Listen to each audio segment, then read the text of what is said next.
네. 자, 한 주 만에 만나는 선생님들 잘 지내겠죠? 그리고 오늘 시간부터 지나고 있는 선생님들은 점심을 잘 챙겨 먹었죠? 좋아요. 날씨가 진짜 더워졌네요. 그죠? 5월 말은 5월 말이네.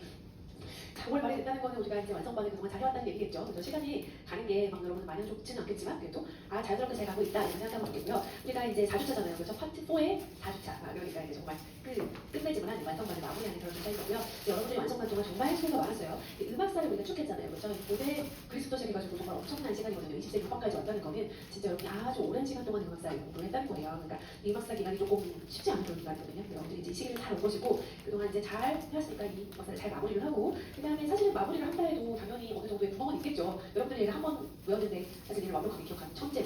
이럴 수가 없죠. 그러니까 여러분들이 이 구멍은 뭐 외우면 되죠. 그리고 지금 다음 시험 보러 가는 거니까 이제 외우면서 하면 됩니다. 그죠? 그리고 이제 뭔가 마무리했다 그러면 이제 자기 자신에게 뭔가 약간 칭찬을 해줘요. 그죠? 나는 왜 이렇게 이것밖에 못하지? 이렇게 하지 말고요. 그죠? 자기 자신한테 자꾸 속도를 줘야 돼요. 이제 어른이 그냥 어린이는 엄마가 막 해주고 뭐 사용우리 귀여움이 뭐 그다음에 나를 타고 막 하지만 어른은 뭐 누가 그렇게 해줘요? 그죠? 어른은 자기가 자기 자신을 찾고 이렇게 북돋아주면서 가는 그런 때가 이제 어른이 좀 없죠. 선생님 내 사람이니까 그죠? 선생님들은 자기 자신을 북돋을 뿐만 아니라 거기에 사실 상당수의 에너지를 학생들이 북돋을 써야 되는 사람들이거든요. 그러니까 그것을 잘할 수 있어야 돼요. 그죠? 조금 너그러워질 필요가 있고 조금 더 긍정적으로 볼 필요가 있고 그런 거를 이 기간에 공부만 하는 게 아니고 그런 것도 나 연습을 한다. 이렇게 생각하면 좋겠어요. 그렇죠? 자, 오늘은 우리가 사실 진도를 다 나갔으니까 진도를 다 나가보니까 마음이 아주 편하네. 그렇죠? 이 4주차에 이렇게 여유롭게 총동리를 하는 건 저 진짜 얼마만인지 몰라요. 이 박사를 항상 바쁘게 나갔어요. 제가 작년에도 20세기, 세계 전환기와 20세기를 2주 만에 했다고 제가 얘기한 적이 있나요? 그 양을 봤잖아요. 여러분들이 해서 이 양을 알죠? 그 양을 2주 만에 했으니 얼마나 바쁘게 나가는지 여러분들이 짐작이 가지 않아요. 그죠? 거의 다니게 못했어요, 진짜. 거의 다니게 못하고 진짜 막 늦게 끝나고 막 되게 빨리 하고 막 1.4배속 하는데 막 시간 모자라고 막 그랬던 맨날 그랬었는데 이번 파트는 조금 그래도 여유 있게 20세기를 조금 더 좀 여유 있게 설명을 했던 것 같고 총정리할 수 있는 시간이 있어서 저는 좋아요. 사실상 얘를 우리가 파트별로 해쳐냈기 때문에 음악사라는 거는 사실상 파트별로 탁탁 문자듯이 가는 것은 아니죠. 그러니까 쭉 이어지는 것이기 때문에 우리가 전체적으로 이렇게 좀 보면서 그래 어떻게 흘러가는지 보자 이렇게 좀 정리하는 것은 필요해요. 때때로 필요해요. 오늘뿐만이 아니라 그래서 이거를 좀 같이 해보면 좋겠다는 생각이 들어요.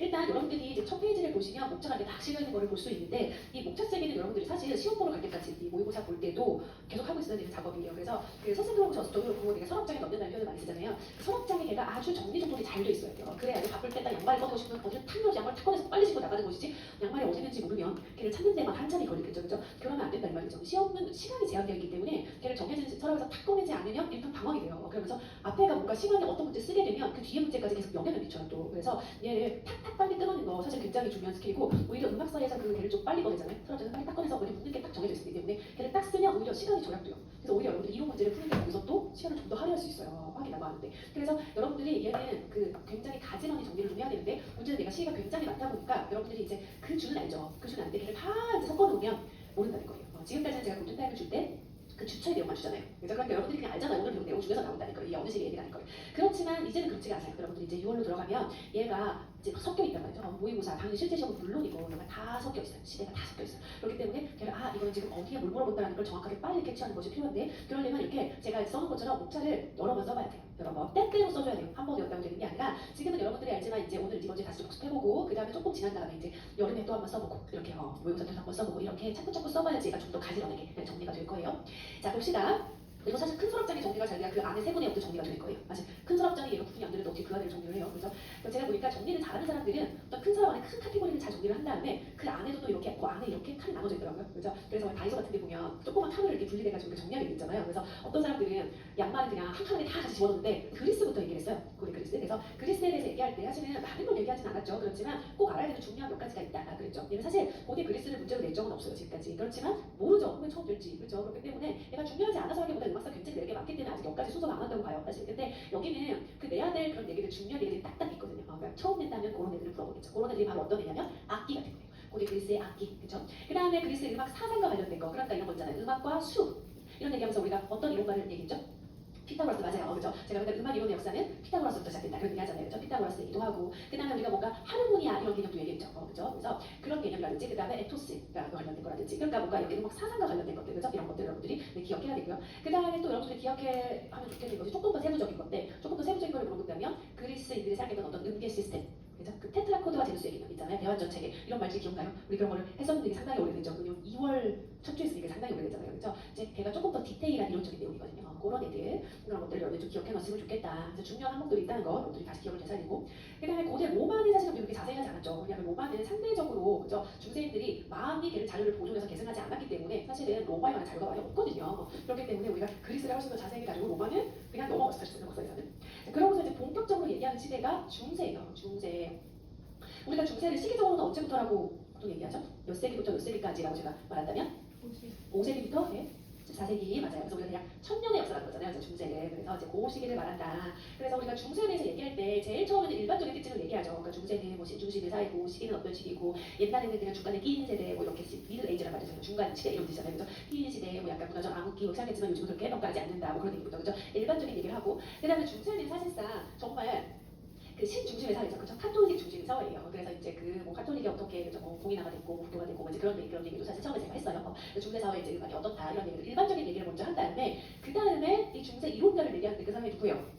그렇죠. 보에티우스 이런 이름이 기억나야 돼요. 보에티우스, 전하결리. 그래서 이 중세 일반가. 그래서 고대에 사실은 이론을 중세에 잘 전달한 사람이 바로 이 보에티우스다. 그렇죠. 그래서 제가 이 보에티우스가 왜 이론가를 되게 높이 평가해가지고 제가 보에티우스를 되게 좋아한다. 그래서 그런 얘기를 했었잖아요. 그렇죠. 그런 얘기가 기억이 슬슬 나야 돼요. 그렇죠. 자, 그 다음에 이제 보에티우스 얘기한 다음에 중세 종교음악으로 넘어가면 중세는 당연히 신중심의 사회, 카톨릭 중심의 사회이기 때문에 이 종교음악, 이 전래음악이 굉장히 중요한 비중을 차지해요. 사실 세속음악도 있긴 하지만 굉장히 적은 부분으로 다뤄져요. 그래서 사실 앞에 굉장히 2번, 3번 챕터가 길고요. 그 다음에 세속음악은 저렇게 짧아요. 4번 챕터. 상당히 적은 양의 세속음악을 다룬단 말이에요. 왜냐하면 굉장히 교회 음악이 중요하게 추격이 됐고 자료도 많이 남아있어요. 왜냐면 당시에 좀 음악을 하고 좀 여기 필사문에 뭐 좀 쓴다 이런 사람들은 대부분 성직자나 이런 사람들이었을 거예요. 그렇기 때문에 사실은 세속음악이 구성되는 것도 많았을 거니까 사실 이 종교음악을 아주 중요하게 다루죠. 그러면서 종교음악의 이제 일반적인 특징들 이런 것들을 하면서 뭐 얘는 성법 얘기 같은 것도 제가 하고요. 그죠? 뭐 그런 일반적인 얘기들을 하는 게 사실 이 2번 챕터였어요. 그죠? 그리고 뭐 전래음악에 대해서도 이제 얘기하면서 미사와 성물도 이렇게 커다란 줄거리가 있다. 그죠? 그런데 이제 관련된 내용들이 막 생각나요. 그레고리오 성가 이런 거 있잖아요. 2장에서 우리가 한 얘기들. 그죠? 일반적으로 그래서 그 미사나 성물도 먼저 부르는 그런 성가를 우리가 그레고리오 성가라 그러잖아요. 그런 단전교 성가들. 그죠? 그리고 이 성가를 부를 때 뭐 성가를 부르는 그 가사를 붙이는 방식도 있고 성가를 부르는 양식도 있고 그죠? 또 이제 이 미사나 성물도는 교회에서 이제 기본적으로 교회나 수도원에서 하는 거기 때문에 그 스케줄을 따르겠죠. 그죠? 그렇기 때문에 그 1년에 예수님이 부활하시고 뭐 그다음에 뭐 태어나시고 이런 때 부르는 노래랑 다르니까 교회력이라고 하죠. 그죠? 교회력에 따라서 어떻게 전개되는가 뭐 이런 얘기도 하고 그죠? 이런 게 이제 2번 챕터였어요. 그러면서 제가 미사와 성불도 얘기할 때 미사의 일반적인 전례 구성하면서 표 얘기하고 사진처럼 외우면 안 돼요. 이렇게 하는 그런 것 중에 하나였죠. 기억나죠? 그죠? 그런 것들 뭐 통상문이니 그죠? 고유문이니 뭐 이런 것들 그 표 안에 나눠져 있었고 이런 것들 여러분들이 이제 기억해야 되고 그래서 거기에 대해서 미사와 성불도 뭐 좀 얘기한 파트가 이제 2장 파트고요. 그 다음에 이제 일반적인 그런 얘기를 한 다음에 이제 걔네가 어떻게 전개된다는 얘기예요. 그게 3장인데 크게는 횡적 확장이 있고 그 다음에 종적 확장이 있어요. 그죠? 횡적 확장 그러면 여러분들이 이제 기억나는 장면이 빵빵빵하게 가야 되는데 그게 뭐가 있어요? 트로프 그 다음에 그렇죠 부속감 시퀀스라고도 하고요. 그 다음에 전래를 맞아요. 이렇게 가는 게 횡적 옆으로 늘어나는 거. 그죠? 근데 종적 확장이라는 거는 수직적으로 다른 성부가 붙는다는 뜻이죠. 그러니까 걔는 오르가즘을 말해요. 맞아요. 오르가즘부터 시작을 해야 되고 오르가즘은 병행 오르가즘이 가장 단순한 그런 형태이고 그다음에 자유 오르가즘도 있고 장식 오르가즘도 있고 그러면서 이제 세계가 점점 한 12세기까지 가는 거죠. 얘기가. 그죠? 그러니까 이 성과가 굉장히 확장되는 거 이런 게 이제 9세기부터거든요. 우리가 아까 중세 시대가 몇 세기부터요? 네, 5세기, 그죠? 5세기부터 그 성가들이 확장되고 이제 이런 게 9세기부터 우리가 얘기를 한단 말이에요. 그래서 이제 9세기부터 얘기하는 12세기까지 오는 거죠. 오르가는 얘기를 하다 보면, 그죠? 그러면서 우리가 이제 12세기, 13세기 이제 그때부터는 어떤 이제 사람들을 얘기를 해요. 드디어. 그 전까지는 사실 사람들을 뭐 거의 얘기하지 않아요. 때때로 어떤 사람이 나타나서 대부분 작자부장이에요. 그런데 이제 12세기, 13세기 하면서 드디어 이제 이 노트르담 악파를 얘기하기 시작하거든요. 처음 음악사책에 나오는 악파예요. 노트르담 악파는 기본적으로 이제 파리 양식이죠. 그래서 파리의 노트르담 성당에 모여서 활동하죠. 그런 작곡가들, 음악가들을 말해요. 그런데 이제 노트르담 작곡가들이 거기서 음악을 막 발전을 시킨 거죠. 그런데 이제 이 노트르담 작곡가들이 여러 가지 공헌이 있지만 특히 리듬 성법을 잘 썼어요. 리듬 성법이라는 건 어떤 거예요? 되게 단순한 말하자면 리듬 패턴이에요. 그래서 오늘날로 치면 되게 너무 단순한 거 아니라고 생각할 정도로 그렇죠? 기본적으로 장단으로 이루어진 어떤 리듬 패턴을 말하는데 그 종류가 6개가 있죠. 그렇죠? 6개의 리듬 성법 또는 리듬형 이렇게 말하죠. 그래서 이 노트르담 작곡가들이 리듬 성법을 굉장히 잘 썼다는 거고 그러니까 그 전까지는 우리가 리듬을 어떻게 기보해요? 못해요. 예, 기부가 안 돼 있어요. 기부가 안 돼 있어. 근데 이제 리듬 성법이 말하자면 좀 정교하게 오늘날 그게 되게 단순하지만 나를 뭔가 우리가 리듬을 그래도 좀 표시를 해야 되지 않을까? 리듬을 더 신경 써서 뭔가 거기다가 좀 이렇게 어떻게 가는지 리듬이 얘가 딴딴딴딴 이렇게 가는지 딴딴딴 이렇게 가는지 뭔가 그걸 좀 정해서 우리가 표시하면 좋지 않을까? 이렇게 생각을 했던 거고 그래서 그 리듬 성법을 이제 뭔가 기보를 하죠. 기보를 하는데 오늘날 같은 4분음표, 2분음표 이런 개념이 없어요. 그렇죠? 그렇기 때문에 그 리듬 성법은 6개의 패턴을 어떻게 표시를 하나요? 걔를 그렇죠. 리가토의 조합으로 그렇죠. 리가토라 그래서 리가토라가 몇 음짜리가 나오면 몇 음짜리가 나오면 무슨 성법 이런 식으로 이제 약속을 하는 거죠. 약속을 그래서 이제 그 리가토의 조합을 보고서 우리가 안다 이 말이죠. 근데 그 리가토의 조합이라는 것 자체도 사실 해석하기 굉장히 어려워요. 해석하기가 그래서 좀 해석에 논란이 있죠. 사실 리듬을 오늘날 필수곡을 보고 리듬을 정확하게 알기가 사실은 그것도 녹록지 않아요. 사실. 그러니까 작가들이 점점 어떻게 하면 리듬을 좀 더 정교하게 표현할 수 있을까? 리듬을 좀 다양하게 어떻게 쓸 수 있을까? 이런 것들을 점점 이제 고민을 하는 중에 있어요. 그러면서 우리가 이제 이 노트르담 아파의 두 명을 얘기해요. 얘는 이름이 우리가 아는 사람이 두 명밖에 없어요. 두 명만 사람 있지는 않았겠죠. 엄청 많았을 건데 그 두 명을 우리가 그 어떤 정서 같은 데를 보면 그 이름이 나오는 거예요. 그러니까 이제 굉장히 훌륭한 작곡가 레오넨이 있었고 그 다음에 지금 페르텐이 있었고 이런 식으로 이름이 나오니까 이제 우리가 이 두 명이 대표적인 노트르담 아파의 작곡가구나를 아는 거고 그 레오넨과 페르텐 얘기를 하면서 우리가 뭘 얘기하냐면 이들이 얼마나 다성음악을 잘 썼다 이런 얘기를 해요. 다성음악을 잘 썼다. 그런데 다성음악을 레오넨도 그렇고요. 페르텐도 그렇고 처음부터 끝까지 어떤 성우가 있어요. 처음부터 끝까지 다성으로 하진 않았대요. 어떻게 한대요? 그래? 단성 부분도 있고 다성 부분도 있고 단성 부분도 있고 다성 부분도 있고 이렇게 교대가 되게 많대요. 그리고 다성 부분도 또 스타일이 이전까지 계속 하는 스타일이 뭐냐면 일명 순수 오르간 스타일이라고 하는데 이전까지는 잠시 오르간 스타일이죠. 테너르가 노래 길게 끌면 위에서 음을 많이 하는 거 있잖아요. 그렇죠? 그게 기본적인 순수 오르간 스타일인데 그거 말고 말하자면 당시로서 신양식인데 이렇게 성부가 다 두성부면 두성부 모두 이렇게 박절적으로 가는 그죠? 규칙적으로 박격적으로 가는 그런 스타일도 했대요. 그런 스타일이고요. 그렇죠. 디스칸트 양식이라는 거예요. 그렇죠? 디스칸투스 양식. 그래서 그런 얘기를 우리가 처음 하는 지점이 사실은 여기예요. 여기 그죠? 노트르담 아파 얘기하면서 디스칸트 양식 이런 얘기를 하는 거예요. 그러니까 여기서 사실은 이 노트르담 아파에서 많은 얘기를 해요. 너희들 막상 처음 등장하는 아파들이 굉장히 중요하고 그 작곡가들이 잘 썼던 게 사실 윤서법인 것이고 레오넨과 페르텐 이름도 나오고 뭐 디스칸트 양식 순서 오르가는 양식 얘기하고 그런 게 다 여기 노트르담 아파트인 거예요. 사실은 되게 중요한 아파트죠.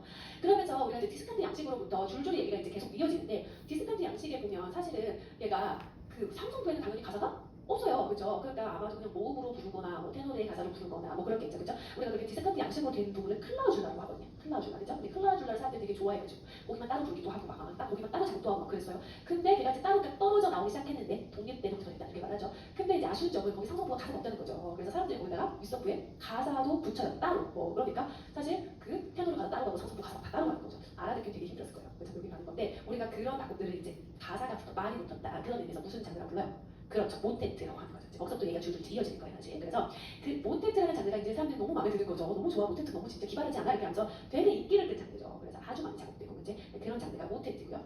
그 다음에 또 모테트뿐만 아니라 이 작곡가들이 되게 좋아했던 잘했던 그런 페르텐도 그렇고 잘 썼던 그런 장르가 콘두토스라는 장르도 사실 있었어요. 다성음악 중에. 근데 콘두토스는 좀 다른 게 뭐예요? 그냥 기본적으로 그렇죠. 모두 새로 작곡한 곡이다라는 거죠. 테너를 넣어서 가져온 게 아니야. 그죠? 보통 테너를 선거 같은 데서 가져온 거에서 모든 곡이 시작이 되잖아요. 그죠? 그렇지 않고 새로 다 작곡했다. 이런 거고. 그 다음에 가사를 전성부가 공유해 맞아요. 동일하게 써요. 그 다음에 성부 간의 리듬이 거의 유사해요. 맞아요. 거의 동일해요. 그래서 우리가 호모 리듬적이다, 뭐 동일 리듬적이다, 뭐 이런 식의 표현을 쓰는데 그렇게 리듬이 본질적으로 유사하다. 이런 특징들이 있죠. 그러니까 기본적으로 모테트랑은 좀 다른, 그래서 다른 결의 그런 장르인 것이죠. 그죠? 자, 그러면서 이제 이런 얘기를 하다가 이제 기본법이 한편 어떻게 점점 정교화됩니까? 특히 리듬 얘기를 해요. 그러면서 리듬이 이제 드디어 우리가 아는 것처럼 장단 이런 거 말고요. 어떤 특정한 음표의 음가를 고정시켜서 표현하는 거. 오늘날과 굉장히 유사한 개념이죠. 그죠? 그런 개념이 드디어 생기는데 그 개념이 언제쯤 생길 거예요? 13세기 후반 맞아요. 13세기 후반 그죠? 그래서 우리가 이제 켈빈의 프랑코라고 그러죠. 그 프랑코가 그 이론서에 보면은 그래 이렇게 패턴을 표시하는 게 아니라 그냥 음표들 사실 오늘날에 치는 음표들 당시로 써봤던 기호처럼 표현되죠. 그죠? 기호를 써가지고 어떤 얘기 기호를 써서 그게 이제 오늘날에 치는 음표죠. 그 음표를 써가지고 고정된 음가를 거기다 주면 어떨까? 또 걔네들끼리의 관계를 지정해줘가지고 이렇게 하면 좋겠다라는 식의 사실 개념이 우리한테 되게 지당하신 말씀인데 당시로서는 아주 획기적인 개념이에요. 그렇죠? 그래서 그렇게 이제 그런 개념을 이론서에서 얘기하는 바로 프랑코죠. 프랑코. 그래서 이 프랑코식 기법법이라고 하죠. 그래서 그 네개 기호를 쓰는 프랑코식 기법법을 쓰면 굉장히 리듬을 다양하게 쓸 수 있다는 장점이 있어요. 그죠? 성분 간에도 리듬을 되게 다양하게 쓸 수 있고 한 성분에서도 리듬을 다양하게 쓸 수 있고 막 그래요. 그러니까 리듬 기존의 그 선법 6개 형으로만 가는 것과는 굉장히 다르죠. 그러니까 이제 작곡가들이 모테트를 쓸 때도 훨씬 더 리듬적인 다양성을 그죠? 보여주는 그런 모테트를 쓸 수 있게 되는 거죠. 그래서 그렇게 성분 간의 리듬이 굉장히 다르게 성분 간의 리듬의 차별화가 나타나는 다양한 리듬이 나타나는 그런 모테트를 뭐라고요? 프랑코의 이름을 따서 프랑코식 모테트 이런 식으로 말하잖아요. 그렇죠? 그래서 프랑코식 모테트 보면 두 상성부의 리듬이 확연하게 다르잖아요. 그런 것들 우리가 이제 앞으로 본 것들 막 기억이 나야 되고 그리고 걔를 꼭 3분할까지만 해야 되나? 5개나 막 7개로 더 나누면 안 되나? 난 짧은 음을 더 짧은 음을 땅땅땅 이런 거나 딴딴딴딴딴 이런 거 하고 싶은데 그죠? 그렇게 하는 사람이 누구예요? 페트루스요. 맞아요. 그래서 이제 오늘날 현대판 악보를 보면 막 이렇게 5이 있다는 표 이런 거예요. 그죠? 5분할을 했다는 5분할을 했다는 거죠. 하나의 표를. 그런 개념을 이제 생각해낸 사람이 페트루스예요. 그래서 이제 그런 모테트를 보면 페트루스식 모테트 이런 얘기를 하는 거고. 그래서 이제 여기까지 얘기가 쭉 이어질 거죠. 그죠? 그게 이제 13세기 이제 쭉 말까지 얘기가 가는 거예요. 그죠?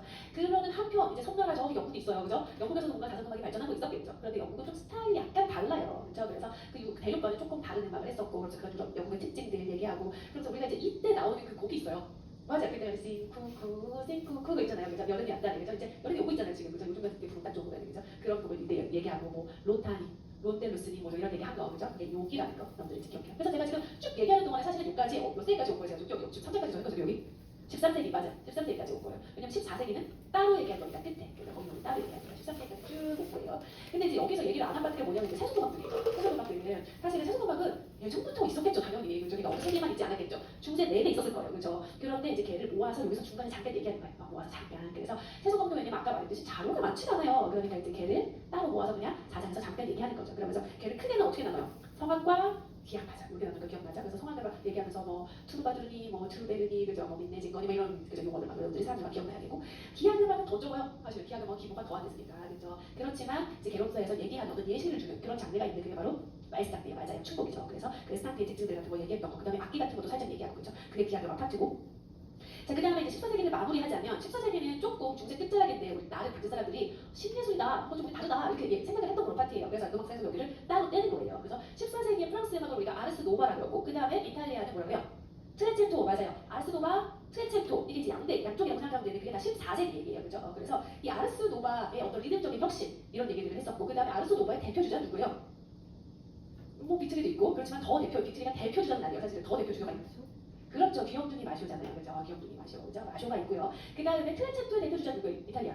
란디니 맞아요. 란디니. 그죠? 그래서 아르소노바에 마쇼가 있다면 트레체토 음악에는 란디니가 있는 거죠. 그렇죠? 이 두 갈래는 뭐 언제 나오지 이상하잖아요. 알겠죠? 언제 나와도 트레체토는 나온 지 한참 됐으니까 당연히 나올 가능성 많고 그 다음에 아르소노바는 나오고 나왔지만 그래도 그게 완전체는 아니고 그래 또 나오지 이상하잖아요. 알죠? 그래서 여기 끝자락 진짜 중요한 파트예요. 그 다음에 아르스노바 얘기하면서 이제 그 14세기의 끝자락도 또 따로 얘기해요. 왜냐면 거기는 약간 세기만의 매너리즘적인 그런 조금 다른 음악이 또 발달하거든요. 우리가 그 시기의 음악을 아르스 수브틀리오드다 그러고 왜 이때 되게 막 악보 장식도 막 하고요. 막 하트 모양 막 보라지 이런 거 있잖아요. 그다음에 하프의 줄 모양이 막 저기다가 모선처럼 이렇게 높여 그린다든지 막 그런 악보들 막 봤던 거 기억나요. 그래서 되게 예뻐요. 사실 보면 그죠? 이제 그런 악보를 나오고 그러니까 막 과도한 장식하고 그다음에 불협화음적인 음향하고 막 되게 복잡하게 하고 막 그런 게 이 아르스 수브틀리오드 음악이죠. 그래서 이제 그런 음악도 거기 잠깐 있었죠. 기억나죠? 그래서 제가 지금 막 줄줄이 얘기하잖아요. 그냥 옛날 얘기해서 줄줄이 얘기하는데 이제 얘기하는 중간에 뭔가 맞다 그런 게 있었지 이렇게 중간에 기억이 막 갑자기 나는 거 있잖아요. 그죠? 그런 게 이제 까먹고 있던 부분이 더 많아지면 그죠? 그런 부분들 이제 거기다가 현관문을 쫙 그어놓는다든지 그죠? 뭔가 빨간색으로 써놓는다든지 그죠? 거기가 여기는 이런 거 좀 이번 주에 다시 봐야 되겠다. 그래서 이번 주에는 이 전체를 좀 다시 보는데 전체를 어떻게 다 다시 봐요? 전부 그죠? 일주일 동안 어떻게 다 다시 봐요? 다 다시 볼 수는 없고요.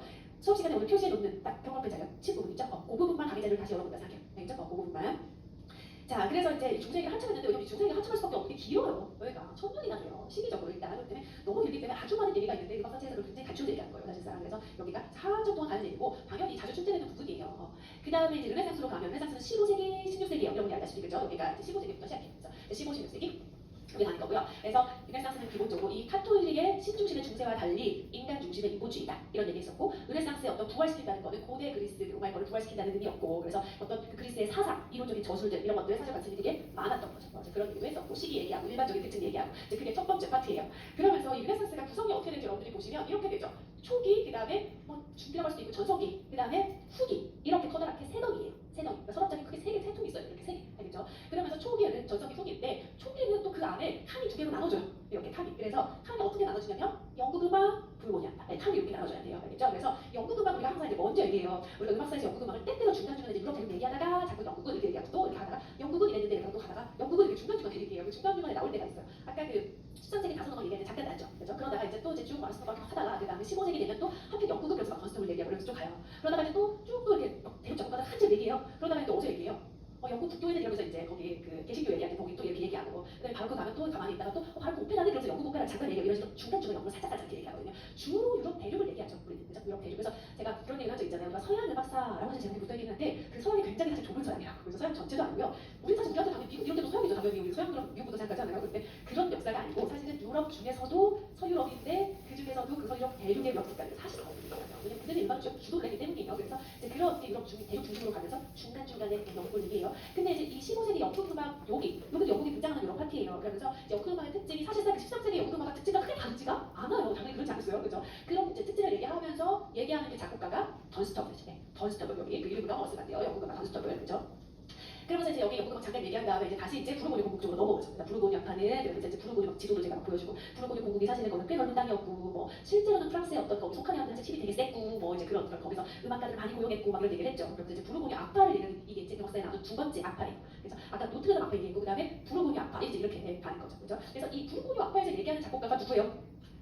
그렇죠. 듀파이와 뱅주아 맞아요. 듀파이와 뱅주아. 이 사람이 어디서 오니까 평균 안 돼요. 헷갈리면 안 된다 이 말이지. 그죠? 듀파이와 뱅주아. 듀파이라는 말을 듣는 순간 부르고니 악파 15세기 이렇게 딱 가야 돼요. 알겠죠? 이렇게 서랍장에 곡이 딱 이렇게 나눠져 있어야 돼요. 자, 그래서 우리가 이제 G5에 예를 들면 뭐 이사라든지, 그죠? 이사 부정한 남자 이런 거요, 그죠? 그다음에 G5에 모테트도 있었잖아요. 왜 제가 피레체 뭐 악보 이렇게 악보에 사진 보여주면서 냉정과 열정 사이에 나오는 그 빨간 지붕에 그죠? 그런 성당 그런 얘기하면서 그죠? 그럴 때 그죠? 그 두호 봉원집 때 하는 그죠? 장미꽃 생을 피웠는데 그런 모테트도 있다가 그런 악보 얘기하면 또 기억나. 현재 뭔 소리 하는지 모르겠어. 지금 갑자기 그러면 이제 거기다가 표시해 놓는 거죠. 부르고니 앞에 한번 쳐야 돼요, 그죠? 이렇게. 그리고 한편 백주하는 또 샹송의 대가예요. 샹송을 너무 잘 썼어요. 사실 백수도 샹송만 쓴 건 아니에요. 다른 것도 썼어요. 잘 썼는데 샹송이 워낙 분명한 거죠. 그죠? 그래가지고 백주야 되게 어떤 인생곡 같은 게 예를 들면 정정더 맞아요. 이런 거요. 그래서 데블루스 그죠? 이렇게 가는 그런 거죠. 그런 거 오케게리 갔다가 그 미사도 쓰고 막 그랬잖아요. 그죠? 그런 곡이 있고 거기가 이제 부르고니 아파 얘기예요. 그래서 이제 커다랗게 여기가 두 칸으로 나눠져요. 투리 레산스가. 그 다음에 전성기로 오면 이제 전성기는 세 번째 아파죠. 역사에 나오는 플랑드르 아파. 네덜란드 아파는 같은 반대로 플랑드르 아파라는 말을 훨씬 많이 써요. 근데 이 플랑드르 아파는 사실은 굉장히 오랜 세대에 걸쳐 있어요. 이게 잠깐 뭐 몇십 년이 아니에요. 그래서 15세기 후반 16세기에 걸쳐 있거든요. 지금 전반에 쭉 걸쳐 있기 때문에 우리가 흔히 플랑드르 1세대, 2세대, 3세대, 4세대 이런 식으로 나눠서 얘기를 해요. 꼭 우리가 왜 아이패드 같은 거 얘기할 때 그들을 몇 세대, 그죠? 몇 세대, 그죠? 몇 세대야? 뭐 이런 식으로 이렇게 얘기를 하잖아요. 그래서 몇 세대야 이렇게 얘기하면 아 그게 뭐 몇 년대쯤 나온 거고 걔가 사용은 어떤 건데 대충 알잖아요. 그죠? 그런 거가 맞아 비슷한 거예요. 그래서 쭉 이렇게 시기별로 쭉 작곡가들 이렇게 있단 말이죠. 그죠? 그래서 그 시기별로 이렇게 쭉 있고 제가 걔를 또 기준한테 또 정리할 거야 사실상 또 정리할 거긴 한데 여러분들이 그 중심은 조스케라고 생각하면 돼요. 중심. 그래서 그 가서 중심을 잡는 사람이 있잖아요. 그래서 조스케라고 생각하고 조스케 너무 유명한 작가니까.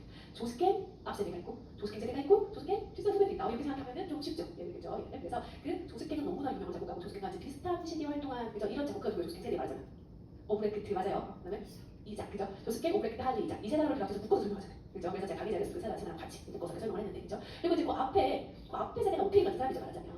앞세대가 이제 이렇게 가는 거고 그 뒷세대는 플라드 같은 이렇게 뒤로 가는 거고 그래서 그 조석계는 빅점으로 여기는 이제 되게 여러 명의 작곡가를 한 사람씩 쫙 그 대표곡들을 얘기하면서 막 제가 오케이는 대표 기사는 뭐가 있고 막 그러면서 이제 쫙 그죠 미사 카프 뭐 정정더 그다음에 미사 프롤라치오는 막 이렇게 하면서 자꾸 쫙 얘기하죠. 조석계는 대표적인 작품은 뭐 페라레 헤라클레스고 뭐 이렇게 쭉 이렇게 하잖아요. 그죠? 여기 뭐 변용 미사 뭐 하면서 그죠? 여기 뭐 우방 미사 하면서 쭉 가고 그죠? 뭐 그리고 이제 그 또 다른 작곡가들 오브레 그때 대표적인 곡 뭐가 있고 이자는 뭐가 있고 그래서 대표적인 곡으로 쭉쭉 가는 파트가 여기예요. 여기가 그죠? 그런 파트고. 그 다음에 이제 걔를 지나서 후기 르네상스 이제 여기 16세기죠. 그러니까 이미 이제 후기적으로 넘어왔단 말이죠. 그래서 이제 종교 개혁이 일어나요. 이게 굉장히 세계사적으로 큰 사건이에요. 종교 개혁이라는 게. 그래서 종교 개혁이 일어나면서 음악도 거기에 따라서 나뉘어져요. 기존까지는 우리가 카톨릭 교회 음악을 얘기했단 말이에요. 이 하나밖에 없었죠. 불교. 근데 이제는 개신교가 신교가 생긴단 말이에요. 그래서 교회 음악이 크게 두 덩어리로 나눠지게 돼요. 그렇죠? 그래서 이 종교 개혁과 개신교의 음악을 얘기하는데 또 이 개신교의 음악도 또 그 안에 또 칸이 또 나눠져요. 그러니까 이 서랍장에 칸이 커다랗게 하나만 있는 게 아니라 어떤 서랍장은 걔가 커다랗게 두 칸으로 나눠져 있고 어떤 서랍장은 커다랗게 있는데 두 칸인데 그 안에가 또 나눠져 있고 그죠? 왜 여러분들이 그 서랍 칸 같은 거 정리한 같은 거 서랍장 같은 거 사면 다이소 같은 데 가면 종류별로 쫙 있잖아요. 그죠? 거기에 보면은 인터교회 막 그다음에 갈대교회 맞아요. 그다음에 영국 국교회 막 그렇죠? 이렇게 나누는 거죠. 칸이 나눠져야 돼요. 왜냐하면 그 교파별로 대표 장르가 다르니까 음악이 다르잖아요. 그죠? 음악이 다르니까 얘는. 그러니까 기본적으로 어떤 그러면 이제 코를 얘기를 하면서 코랄이 어떻게 다성화가 되고 이제 이런 얘기를 할 거고 당연히 그렇죠? 근데 또 칼뱅교는 또 그런 복잡한 뭐 그런 거랑 다성하고 이런 걸 안 좋아하고 또 성경에 없는 거 부르지 말라 그러고 이제 그러니까 걔는 상대적으로 성경에 있는 것이 우주리 있는 시편 이런 것들 또 다성을 부르게 되는 것이고 그죠? 그 다음에 또 한편 또 영국은 또 좀 다르단 말이에요. 근데 영국 국교의 음악은 사실은 카톨릭이 많은 거를 가져왔는데 그러면서 이제 점점 자기 어떤 장르가 이제 고착화가 되는데 영어 가사를 쓰면서 그 다음에 그 구교의 이사와 모태트에 해당하는 서비스와 인서이라는 게 발달하는 거죠. 그러니까 이 칸별로 달라요. 기억해놓고 칸별로. 그 다음에 여기가 이제 여전히 남아있는 계속되고 있는 카톨릭 교회 음악이 있죠. 여기도 작곡가들이 사실 여러 명 있어요. 엄청나게 많겠죠 사실은. 그렇지만 제가 아까 그랬잖아요. 플랑드르 아파의 그 중심이 조스케이라면 이 카톨릭 교회 음악이 또 중심이 있어요. 항상 그 중심에서 무게를 잡는 사람이 있잖아요. 그죠? 그 사람이 누구예요? 그렇죠. 팔레스티나.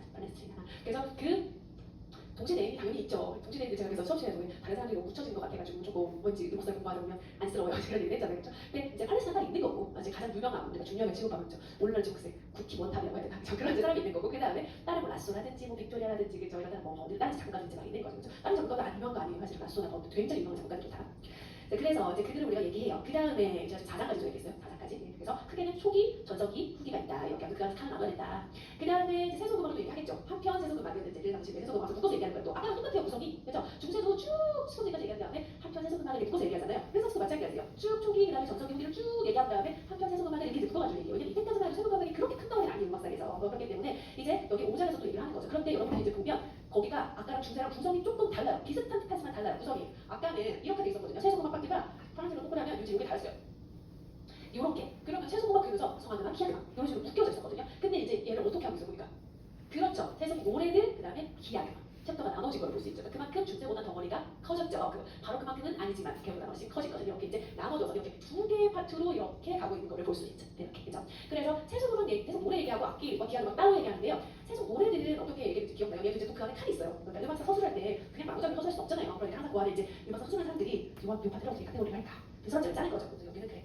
국가별로 지역별로 나가야겠다 이렇게 하는 거죠. 그래서 이탈리아 16세기 민족 방향 얘기하고 그죠? 프랑스 얘기하고 독일 얘기하고 영국 얘기하고 이런 식으로 가는 건데 또 대표 장르들이 있어요. 저 지금 16세기 때 민족 방향 얘기를 했거든요. 15세기 당연히 세도가 있었겠지만 16세기가 특히 이렇게 나라별 특징, 장르별 특징이 분명한 시기예요. 그래서 우리가 이번서 책에 보면 어떤 책은 16세기 민족 방향 이런 식으로 써있단 말이에요. 16세기가 되게 두드러지는 시기거든요. 그러면서 시기별로 시기별이 아니라 지역별로 대표적인 장르들 얘기해요. 그죠? 개별곡 설마 개별곡 책으로 쓰라고 하지 않겠죠? 왜냐면 여기서 그게 중요한 게 아니기 때문에 장르가 중요한 거예요. 장르. 그래서 이탈리아 예를 들면 마드리가 맞아 이렇게 대표 중요한 그런 장르들이 있다는 거예요. 그죠? 프랑스 그러면은 파리 샹송 맞아 이런 식으로 대표적인 장르들이 있다는 거예요. 그래서 여러분들 기억해놓고 그죠?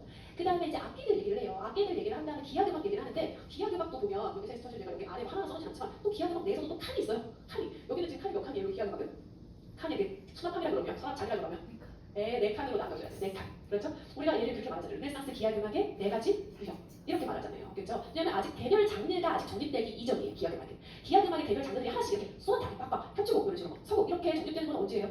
바로크에 가서지. 그죠? 바로크에 가서. 그러니까 르네상스까지는 아직 그렇지가 않아요. 그래서 똑같은 니체의 카레를 가지고 어떤 사람은 이런 장르를 가지고 니체의 카레고 저 사람은 지금 가지고 니체의 카레 이런 식으로 의견이 조금씩 다를 수 있단 말이에요. 그래서 우리가 기본적으로 하나씩 장르를 얘기하기보다는 것에서 커다랗게 네 가지 유형으로 얘기해요. 그래서 그 유형들 여러분들 기억을 해야 되는데 그죠? 유형들이 기억이 나나? 어떻게? 어떻게 하냐? 어떻게 나눠요 이걸? 그쵸? 성악에서 요리하는 막 그죠? 이런 식으로 가야 돼요. 맞아요. 그 다음에 춤곡에서 요리하는 맛들 그죠? 시크곡이요. 그 다음에 변주곡 이런 식으로 그죠? 크게 이제 유형으로 구분하는 거 기억나죠? 이렇게 칸이 이렇게 나눠져 있다 이런 거 기억하고 자, 그 다음에 이제 르네상스에서 바로크로 그러면 여기는 이제 또 아파 이름이 나오는데 누구예요? 베네치아파 그래서 여기서 이제 가브리엘리 거죠? 지오반니 가브리엘리 이런 사람들 기억이 나야 돼요. 그죠? 당시에 베네치아가 굉장히 그 부상하는 그런 무역 도시였고 굉장히 경제적으로 부유했고 많은 장관들이 몰려 있었다. 성과 알고 정당이에요. 그래서 거기 활동했던 그런 사람들을 베네치아 아파라 그러고 이들이 뭐 폴리포라 양식이라든지 그죠? 이런 것들 발전시키고 그죠? 가브리엘 얘기하고 그죠? 그게 바로 이 베네치아 아파 파티예요. 기억나죠? 그거지 그죠? 자 좋아요. 이제 넘어가 봐봐요.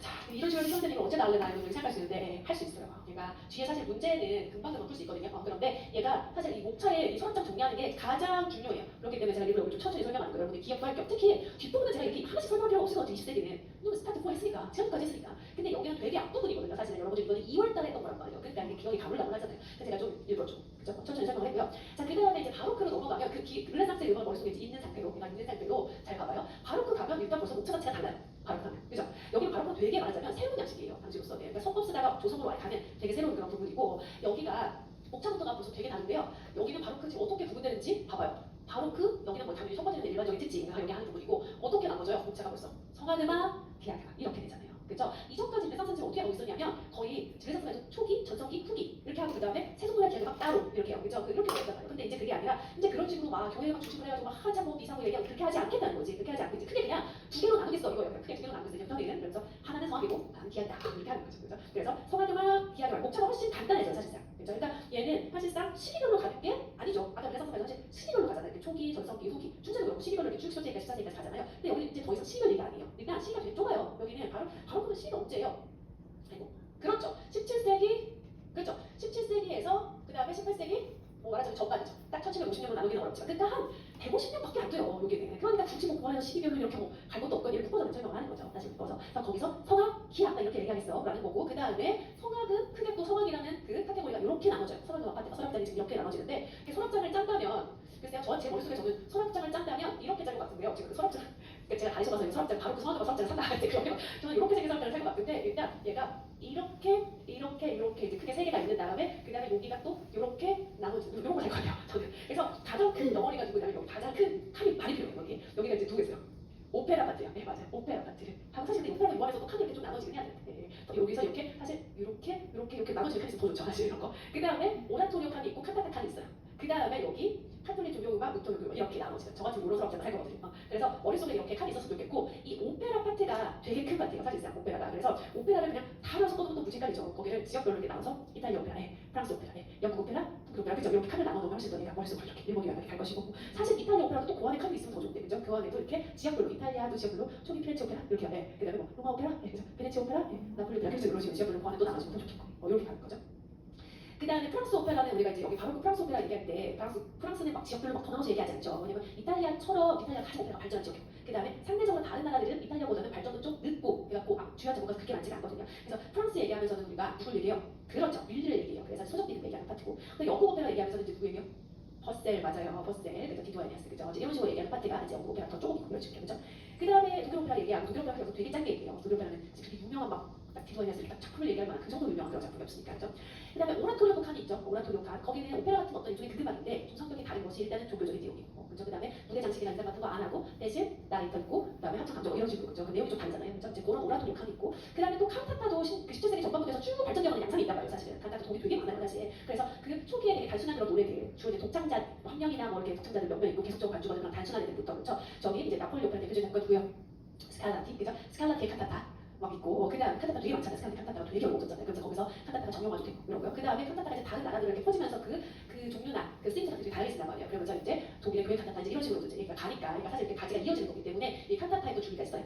그 다음에 한편 카톨릭 종교음악은 어떻게 가고 있었고, 루터교 음악은 어떻게 가고 있었고, 막 이런 게 가는 거예요. 그죠? 이제 이런 데가 제가 3S 얘기하고 막 그런 파트잖아요. 그래서 기억나요? 그죠? 샤인샤이드 시트 막 이렇게 가면서 그런 파트가 뭐 종교 콘체르토라든지 뭐 그런 얘기가 그런 데가 이제 여기 파트였잖아요. 그죠? 그래서 이런 파트가 있고 서울 음악 파트가 이렇게 있고요. 그 다음에 이제 기하음악 파트는 아까 얘기했듯이 아까 르네상스 기하음악 파트가 크게 4칸으로 있었어요. 유형으로. 그런데 이제는 그렇지가 않아요. 얘는 어떻게 해요? 하나씩 장르. 왜냐면 장르가 정립되니까. 기하음악의 장르가 정립돼요. 그러면서 드디어 이 서양음악에서 성악음악의 덩어리와 기하음악의 덩어리가 거의 동등해지는 이런 시기가 바로 바로크예요. 그렇죠? 그래서 기하음악이 성악음악만큼 동등한 위치를 차지하는 그런 시기가 바로크고, 각 장르들에 대해서 알아야 되겠죠. 각 장르들의 그 어떤 구성으로 있고 대표 주자가 뭐 누구고, 그 다음에 거기 대표 곡들이고 이렇게 하면서 모음곡, 그죠? 그 다음에 소나타 얘기하면서 뭐 트리오 소나타 얘기도 하고, 그죠? 일체를 가야프가 토카타 얘기도 있었고, 판타지아 그리고 협주곡이나 새로운 작품도 있고, 소곡도 새로운 작품이죠. 협주곡 전부터 있던 거고, 코랄의 방편도 작품도 이런 식으로 해가지고 이렇게 주요 장르로 쭉쭉쭉쭉 이런 파트가 바로 그 기하음악이에요. 이렇게 가야 되고, 그러면서 끝에 챕터가 따로 붙어 있는데요. 18세기 전반에 대가들 이렇게 따로 붙었는데요. 왜냐하면 이 4명의 작곡가는 너무너무 유명한, 그래서 각 사람을 따로 얘기해줘야만 하는 이런 작곡가들이기 때문이죠. 왜냐하면 이 작곡가가 하나의 장르만 잘 쓴 것도 아니고 여러 장르들을 잘 썼기 때문에 사람별로 따로 음악사책에서 말하는 그런 파트예요. 그렇죠? 이런 파트가 드디어 이제 바로 그 끝부분에 이런 파트, 여기서부터는 이렇게 개별, 음악사에서 각 사람에게 개별 어떤 섹션을 주는 이런 파트가 여기서부터거든요. 그 다음 또 이제 하모베 얘기도 이렇게 따로따로 주잖아요. 그렇죠? 이런 식으로 하는데 여기가 이제 그런 파트 시작인데, 비발디, 라보, 바하, 핸델이. 그죠? 그래서 이들의 대표적인 장르들과 주요 악곡들 있잖아요. 그죠? 언제 물어봐도 이상하지 않아요. 그죠? 생각보다 우리가 잘 모르는 파트고 교과서에 많이 안 들으시는 파트예요. 그래서 주요 악곡들 얘기한 파트 여기 이렇게 하고. 그래서 이 바로크가 크게 성악음악, 기하음악 이렇게 가는 거예요. 그죠? 기억나고. 그죠? 제가 여기서 지금 줄줄 예를 이어서 지금 쉬고 싶지만 쉬지 않고 얘기하는 이유는 이 흐름이 달라지게 되는 게 또 가면서 조금씩 달라져요. 고전 시대는 시가 더 좁아요. 그죠? 고전 시대는 뭐 얘기하자면 18세기 후반이죠. 그렇지만 굳이 뭐 뭐라고 얘기하자면 18세기 후반인데 사실 그 시기도 조금 애매해요. 그죠? 그래서 고전주의가 언제 시작하고 언제 끝나는지에 대해서는 사실은 의견이 좀 여러 가지가 있다. 애초에 제가 시작을 했을 거예요. 가리기 위해서. 그죠? 왜냐하면은 이미 그 고전주의 어떤 새로운 음악적인 경향은 사실 바로 그 끝자락부터 시작되고 있었거든요. 그죠? 그리고 이 한국의 성숙한, 사실 비고전주의라고 하는 성숙한 음악은 사실상 18세기 뒤쪽이에요. 1980년대거든요. 그러니까 그 사이에 조금 애매한, 얼마나 애매한 음악사에서 여기 아예 시기를 따로 이름을 줘서 붙였겠어요? 전고전주의라고. 그렇죠? 이렇게 아예 따로 시기를 주는 이런 전고전주의 설명이 먼저 나오고, 그 전고전주의 어떤 스타일들을 또 소개해요. 전고전주의는 이런 다양한 스타일이 있었다. 대표적으로 세 개를 설명해요. 그죠? 그죠? 관람 양식, 그죠? 감정과 나라도 질풍노도 맞아, 스타일들을 따로 얘기하는 거. 그래서 거기가 바로 요 파트예요.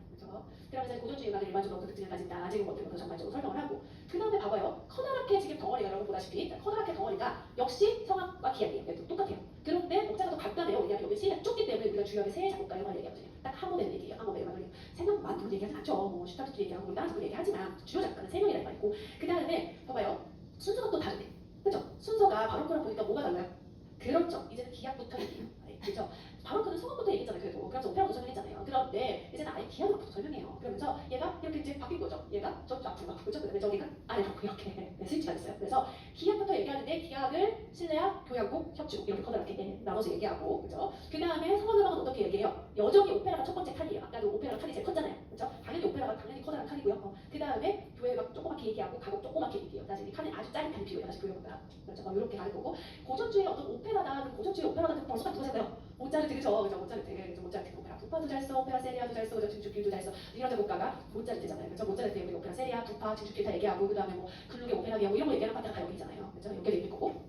그러면서 이제 요 사이에 제가 이 세 대가들을 따로 악곡들을 정리했거든요. 그래서 하이든의 작품들부터 쭉 들어. 그죠? 기억해요? 모차르트의 교향곡부터 교향곡 쭉, 협주곡 쭉, 피아노 이런 식으로. 베토벤 교향곡 쭉 이렇게 설명해서 정리했거든요. 그래서 여기가 이제 중간에 끼어있고, 사실 이 파트는 뭐 뒤에 나도 뭐 아파도 사실 상관이 없어요. 세 작곡가는 제가 뭐 사이에 설명을 했던 거지. 그래서 이제 이렇게 되어 있는 거고요. 그래서 고전시대 보면 뭐 더 단촐하죠. 목자가. 왜냐면 여기는 시기 자체가 아주 짧고 일단 기본적으로. 그래서 주요 작곡가 3명이 딱 있으니까. 자, 좋아요. 넘겨보세요. 이제 더 가봐요. 자, 그래서 이제 고전시대를 지나서 19세기로 이제 가요. 19세기와 20세기가 나왔어요. 19세기로 가면 19세기에 이제 일반적인 또 첫째부터 설명했고, 여러분이 보다시피 1번장은 항상 시대적 배경과 일반적인 특징이에요. 여러분들 보다시피 일반적인 특징을 쭉 설명해요. 그러면서 어떤 비약적인 배경 이런 것도 설명하고, 그죠? 그러면서 19세기 여러 가지 경향이 있었다. 뭐 낭만주의도 있지만 사실주의도 있고, 뭐 자연주의도 있고, 뭐 역사주의도 있고, 민족주의도 있고, 막 그런 파트 설명하는 게 첫 번째고. 근데 일반적인 이제 음악의 특징 얘기하면서 뭐 전기음악과 교제음악 있고, 뭐 이렇게 하면서 쭉 얘기한 파트가 이제 일반적인 음악의 특징이에요. 이제 그런 파트를 지나서 목차를 보시면 어떻게 돼 있어요? 똑같네, 고전시대랑. 그렇죠? 크게 기악, 성악이고. 그렇죠. 이 흐름은 이제 계속 되고 있는 거예요. 계속. 기악과 성악으로 나눠지는데 여기서는 제가 중간에 화음에 따로 얘기하지 않죠. 왜냐하면 작곡가가 너무 많으니까 그렇죠. 작곡가별로 한 사람씩 따로 얘기할 수가 없어요. 그래서 그냥 크게 기악 음악 안에 이제 작곡가들 누구도 못 썼고 누구도 못 썼고 누구도 못 썼고 그렇죠. 그 안에서 한 사람씩 한 사람씩 쭉 읊었잖아요. 그렇죠. 그래서 그런 식으로 가고 있었고 그러니까 기악 음악을 보시면 기악 음악 허다랗게 보면 봐봐요. 그 카테고리는 같죠. 고전시대랑 거의 같아요. 교향곡 있고 협주곡 있고 실력이고 아까 못한 거의 같은데 뭐 들려요? 피아노 음악 그죠? 봐봐요. 다시 다시 보면 고전주의 음악도 그 다음 파트가 기악 음악부터 시작하잖아요. 그죠? 근데 실내악, 교향곡, 협축 세 덩어리로 얘기했잖아요. 그런데 19세기에 가면 예, 똑같잖아요. 똑같은데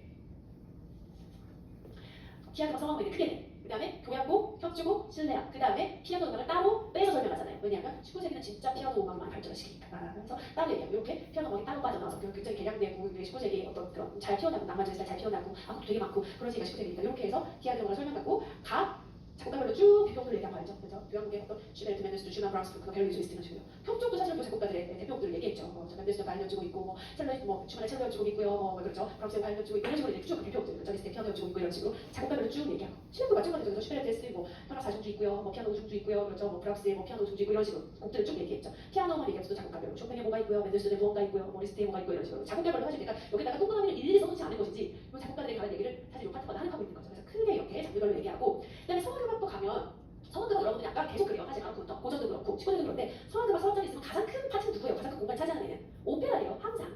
그래서 17세기 바로크 오페라 중에 엄청 큰 칸이고 고전시대 오페라 큰 칸이고 그 다음에 19세기도 마찬가지예요. 오페라 중에 큰 칸이 제일 큰 칸이에요. 그래서 이 오페라가 제일 큰 그 공간을 차지하는데 19세기도 되게 대표적인 작품들 되게 많단 말이죠. 그러니까 그 안에서도 칸을 나눠서 이탈리아 오페라는 누가 있고요. 그러면서 로스니부터 그죠? 해가지고 저기 푸치니까지 그죠? 이렇게 가잖아요. 작곡가별로 그죠? 그 다음에 프랑스 오페라 그러면서 프랑스 오페라 또 어떻게 칸을 나눠요? 19세기 프랑스 오페라를 칸을 어떻게 나눴죠? 얘를 어떻게 나눠요? 이탈리아 개론서 음악사마다 설명하는 그 칸이 좀 다르거든요. 왜냐하면 그 특징이 조금 다르기 때문에 이탈리아 오페라 그러면서 개론에서 어떻게 설명하면 작곡가별로 설명이. 얘가 되게 유명한 작곡가의 작품의 대표적으로 있기 때문에 로시니의 세비야의 발사 이렇게 하면서 도니제티의 사랑의 이런 식으로 가잖아요. 그죠? 뭐 베르디의 작품들, 그죠? 푸치니의 작품들 이런 식으로 하면서 이렇게 쭉 가거든요. 그런데 프랑스는 또 사람별로 얘기하지 않아요. 프랑스는 왜 그럴까요? 프랑스는 이때 되게 대표적인 프랑스 오페라의 어떤 유형이 꼭 말하고 싶은 유형이 있기 때문이에요. 향하면 보면 그랑 오페라 있고요. 그랑 오페라. 그렇죠. 그래서 그 칸이 어떻게 나눠지냐면 오페라 코믹 그거 예전부터 있던 거예요. 사실. 그다음에 서정 오페라라는 게 있고 서정 오페라, 오페라 코믹이랑 그랑 오페라 중간 같은 거예요. 그렇죠. 레치타티브 하고 이제 이런 거 코믹은 말로 하는 거 이런 거 다르고 그랑 오페라는 되게 인기 있는. 근데 프랑스 작곡가들 같은 것도 아니에요. 되게 인기. 바그너 작곡도 보면 그랑 오페라가 있고 로시니도 보면 그랑 오페라 스타일 있고 막 그렇잖아요. 그 말뜻은 그랑 오페라가 되게 인기가 있었다는 거겠죠. 그렇죠. 그 그랑 오페라 새로운 어떤 유형이 있기 때문이에요. 그래서 개론사에서 여기는 또 세 가지 유형 이렇게 해가지고 얘를 설명을 하죠. 그렇죠. 그렇게 칸이 나눠져 있고 그렇죠. 그다음에 이제 독일 오페라 얘기해서 또 여기 또 작곡가별로 얘기해요. 이탈리아처럼. 그래서 네버의 작품들 중 얘기하고 그다음에 바그너 작품 얘기하면서 만든 얘기하고 맞아요. 이렇게 봐요. 그렇죠. 그러니까 여기도 이제 여러분들 약간 이런 것들 여러분들 이제 공부하다 보면 의문이 들 때가 있잖아요. 아니 이탈리아 작곡가도 다 작곡가별로 한 사람 얘기하고 독일 오페라도 다 작곡가별로 한 사람 얘기하는데 왜 프랑스 오페라는 작곡가별로 얘기하지 않는 거야? 이런 의문이 들지 않아요? 그죠? 아니 프랑스는 비제했다는 얘기하고 이런 식으로 프랑스 왜 얘기하지 않고 거기는 딱 바로 얘기할까? 라는 걸 생각해보면 이유가 있겠죠. 괜히 그렇게 할 이유는 없겠죠. 거기서는 물론 작품 유명한 것들이 있지만 작품 수가 카테고리할 만큼 그렇게 많지 않고 일단 이탈리아 오페라처럼 그 다음에 거기서 진짜 음악사 학자들이 생각하는 중요한 프랑스 오페라에 꼭 얘기하고 해야 되는 어떤 포인트가 있다면 그 그랑 오페라에 대한 거예요. 그러니까 그 유형으로 얘기를 하는 거죠. 이렇게. 그래서 사실 이 목차의 그 카테고리 칸만 잘 생각해도 이 음악사에 뭐가 중요한가가 보여요. 어떤 게 중요한가라는 것들을 여러분들이 잘 알 수 있어요. 그 다음에 오페라 칸이 물론 제일 크겠지만 그 거의 필적할 만큼 되게 큰 칸을 이제 차지하는 것이 가곡이에요. 가곡. 그래서 19세기는 가곡이 굉장히 예술 가곡이 발전한 시기죠. 그래서 슈베르트의 가곡, 그죠? 슈만의 가곡, 브람스의 가곡, 볼프의 가곡 이런 식으로 해가지고 그죠? 가곡을 쭉 얘기하는 거 기억나죠? 그 다음에 끝에 사실 합창곡은 되게 조그만 공간이에요. 되게 조그만 공간. 이 정도는 외워줘야지 그러면서 그 작품 제목이라도 좀 외우면 안 될까 이러면서 이렇게 생각이 한 장짜리를 줬었잖아요. 그죠? 강의자리에서도 그죠? 근데 거기다가 되게 작은 파트 여기가 그렇지만 곡은 알아야 되는 그런 것도 있었죠. 그러니까 얘도 사실은 칸이 똑같지가 않아요. 똑같이 1, 2, 3, 4, 5인데 저한테 칸을 다해서 사려고 하면 1, 2, 3, 4, 5칸은 아니에요. 저한테 사려고 하면 되게 그냥 세 칸짜리로 되는 걸 할 것 같긴 한데 첫 번째 칸이 제일 크고 그 다음에 두 번째 칸이 고개 세모갈 만큼 꽤 크고 그 다음에 세 번째 칸이 이렇게 작은 이런 걸로 살 거고 그 다음에 첫 번째 칸을 구하는 제가 뭔가 칸막이도 한다면 작곡가별로 뭔가 이렇게 칸막이 한번 이렇게 작곡가별로 이렇게 머릿속에 이렇게 하겠죠. 그죠? 그 다음에 여기 또 나와야 되는 거야. 이탈리아 오페라, 프랑스 오페라 이렇게 독일 오페라 나와서 작곡가별로 이렇게 또 이렇게 가야 되고 여기는 또 이제 세 가지 유형으로 가야 되고 독일 오페라에도 또 작곡가가 있어야 되고 이런 식으로 머릿속에 칸이 다른 거지. 가곡 그럼 또 가곡도 슈베르트 가곡이 있고 또 슈만의 가곡이 있고 브람스 가곡이 있고 이런 식으로 칸이 나눠져 있는 거고. 그러니까 얘가 이 작은 하나의 장도 그 머릿속에 그 칸 모양 생김새가 다 다른 거예요. 그죠? 사람적인 칸그 생김새가. 그래서 그런 것들이 머릿속에 약간 그림처럼 쫙 공간을 잘 잡고 있으면 여러분들 걔를 바로 그릴 수 있는 거죠. 어떤 토픽이 나왔을 때. 그죠? 자, 이제 거기가 있어요. 보면 20세기는 우리가 파트 4에서 바로 이번 달에 한국이기 때문에 여러분들 상대적으로 기억 훨씬 잘할 거예요. 그래서 우리가 어떻게 했어요? 첫째 주에 세계 전환기 맞아요. 그 다음에 둘째 주에 힙스기 전반 맞아요. 그 다음에 지난주에 힙스기 후반 여기 이렇게 또 나눠져 있어요. 근데 그동안은 어떻게 나누냐면 기하드 막 서너 이런 식으로 나눴다면 여기는 그렇게 할 수가 없거든요. 그래서 제가 여기를 어떻게 칸을 만들었어요? 경향별로 여기서 사조별로 나눈다 그랬잖아요. 그래서 크게는 세계 전환기 전반 후반으로 나누고 그 다음에 각 안에서는 세계 전환기는 세 칸으로 후기낭만주의, 민족주의, 이산주의 그렇죠? 그 다음에 힙스기 전반과 후반은 각각 사조별로 가요 이렇게 했잖아요. 그렇죠? 그래서 힙스기 전반은 무조건과 표현주의 그래서 EBM 아까부터 시작해서 11개 계속 얘기하고 원슈주의, 스타벅스 이런 거 생각나야 되고 신고전주의 계속 하고 그 다음에 신증물주의, 프랑스주의 있죠? 러시아 음악, 미국 음악까지 갖고 지난 시간에 우리가 한 것이 이제 총론음악부터 시작했죠. 그래서 매불쇼 얘기하고 그렇죠? 총론음악, 좋기, 우연성, 그 다음에 적자, 시동하고 그랬죠? 그 다음에 흡연 음악, 문자 삐게티 이런 거. 그 다음에 미니멀 그렇죠? 나저 미니멀리스트예요. 그러면서 제가 유학한 이런 거 그랬잖아요. 그 다음에 새로운 단순성 얘기가 컴퓨터 음악, 신낭만주의 순수, 인형음악, 재즈까지. 이게 지난 시간에 여기는 사실상 여러분들 훨씬 기억이 잘 날 거예요. 그렇죠? 그래서 여기는 크게 이렇게 사주별로 우리가 힙스기를 칸을 나누죠. 이렇게 가는 거. 그래서 여러분들이 보면 이 중세와 르네상스가 어떤 면에서는 조금 칸이 비슷해요. 그래서 그 다음에 나누는 그런 카테고리 같은 게. 그 다음에 바로크랑 고전 19세기가 또 이렇게 연결돼 있어요. 그죠? 그 다음에 20세기는 또 칸이 또 전혀 달라요. 그러니까 경향별로 가고 이런 식으로 지금 복잡하게 쭉 가고 있는 거고 그렇지만 그들끼리도 연결돼요. 르네상스와 바로크에서도 이렇게 넘어가는 그런 르네상스의 어떤 기하드만 유형들이 바로크에 그대로 남아있기도 하고 어떻게 정형화가 되기도 하고 이런 식으로 우리가 연결되는 역할도 있는 거죠. 사이사이에. 그죠? 그래서 그런 흐름들을 자꾸 이제 머릿속에서 익혀야 돼요. 머릿속에 정리, 머릿속에서 이렇게 정리. 그래서 그런 것들은 사실 여러분들이 글을 읽으면서 만들어진다기보다는 자꾸 목차를 정리하면서 만들어지는 거거든요. 그래서 글을 여러분들이 세부사항을 막 점점 자세하게 읽을수록 이 머릿속에 커다란 카테고리가 흐트러질 수가 있어요. 그래서 세부사항은 아는데 오히려 기본적인 커다란 걸 물어보면 몰라. 이런 식으로 될 수가 있단 말이에요. 그렇게 가면 나중에 너무 헷갈리는 거죠. 이제 그렇게 하지 않도록 항상 기본적인 베이직이 제일 중요해요. 제일. 그게 사실상 목차에가 있어요. 그래서 목차를 제가 지금 얘기한 것처럼 줄줄 말도 해보고요. 지금 써보기도 하고. 그죠? 사실 제가 처음에는 약간 그 수업 자료 준비하면서 빈칸을 줘버려. 빈칸을 줘 그냥 제목만 쓰고 빈칸을 줄까? 그냥 1, 2, 3 이것만 써놓을까? 거기를 책으로 간 다음에 그 다음에 설명을 할까? 막 그 생각도 하고 막 그랬는데 그러면 설명이 너무 나쁜 거 같아서 그냥 가사를 써놨거든요. 사실 마음속에서 여러분들한테 여기다 쓰라고 하고 싶어요. 여기 칸에 채워서 쓰라고 하고 싶어요. 그러니까 여러분들이 한번 꼭 이번 주에 써봐요. 좋아요. 오늘 20분 쉬겠어요. 40분에 시작하면 될 것 같아요.